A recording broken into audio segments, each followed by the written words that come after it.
But இஸ்ரேலில் அவர் கொடுத்த வரவேற்பை பாருங்கள். இஸ்ரேல்ன்றது நம்ம இப்போ இருக்க இளைய சமுதாயத்தில் நிறைய பேருக்கு இஸ்ரேலை பற்றி தெரியாது.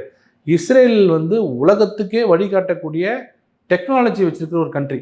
உலகமே அவங்கள பார்த்து, சின்ன கண்ட்ரி ஆனால் உலகமே அவங்கள பார்த்து பயப்படுற கண்ட்ரி. மொசாடெல்லாம் வந்து அவங்களோட அந்த அந்த புத்தி கூர்மையெல்லாம் நம்ம நினச்சி கூட பார்க்க முடியாது. நம்ம இன்னும் சாதாரணமாக ஏட்டு நம்ம நம்ம நம்ம போலீஸ்காரங்க தான் பார்த்துட்ருக்கோம். அவங்க லெவல் ஆஃப் திங்கிங்கே வேறு. அவங்கள யாரும் பகச்சிக்க மாட்டாங்க. நீங்கள் பார்த்தீங்கன்னா உலக நாடுகள் யாருமே இஸ்ரேலை பகச்சிக்க மாட்டாங்க. இஸ்ரேல்னாலே மூளை அதான்.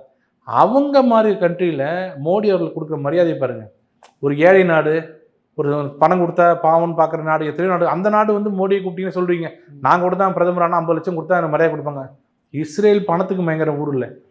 அது நேத்தன்யாஹு கொடுத்த மரியாதையை பாருங்கள். அவர் எப்படி பண்ணார், கட்டி பிடிச்சது. அவர் சொன்னதுக்கு மோடி ஹக் எனக்கு கிடச்சிது, அது எவ்வளோ பெரிய விஷயம்னு. இங்கே இருக்கிற யாருக்காவது புரியுமா? இல்லை அவருக்கு பணம் கொடுத்தா பேசுவாரா? நேத்தன்யாஹுட்ட இல்லாத பணமா? அந்த கண்ட்ரியில் இல்லாத பணமா? டெக்னாலஜி மட்டுமே விற்று விற்று விற்று வருஷத்துக்கு நீங்கள் நினைச்சு பார்க்க முடியாத அளவுக்கு பல்லாயிரம் லட்சக்கணக்கான கோடிக்கணக்கான கோடி சம்பாதிக்க ஊர் அது. அவங்க வந்து மோடியை வந்து வெறும் இதுக்காக பார்ப்பாங்களா? இன்னொன்று அப்படியே யோசிச்சு பாருங்களேன். இவர் டக்குன்னு நேத்தன்யாஹுட்ட பிரதமர் அவர் தனியாக இருக்கும்போது மச்சானுக்கு ஒரு வேலை போட்டு கொடுங்க உங்கள் இஸ்ரேலில், அப்புறம் ஒரு 10 ஏக்கர் நிலம் என் பேரில் எழுதி கொடுங்கன்ற மாதிரி கேட்டிருந்தாருன்னா இந்த மரியாதை வந்திருக்குமா? இந்த மரியாதை கிடச்சிருக்குமா?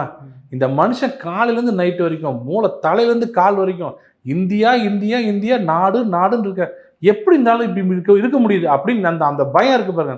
அந்த அந்த ஆற்றாமை அதுதான் அப்படியே பாசமாக மாறுது. தேசத்தை உயிராக நினைக்கிறவங்க அந்த அதுதான் பாசமாக மாறி கட்டி பிடிக்கிறது. உலகில் இவர் மட்டும் இல்லை, ஜெர்மனி எங்கே போனாலும் மோடி மோடி மோடி. இதுதான் காரணம்.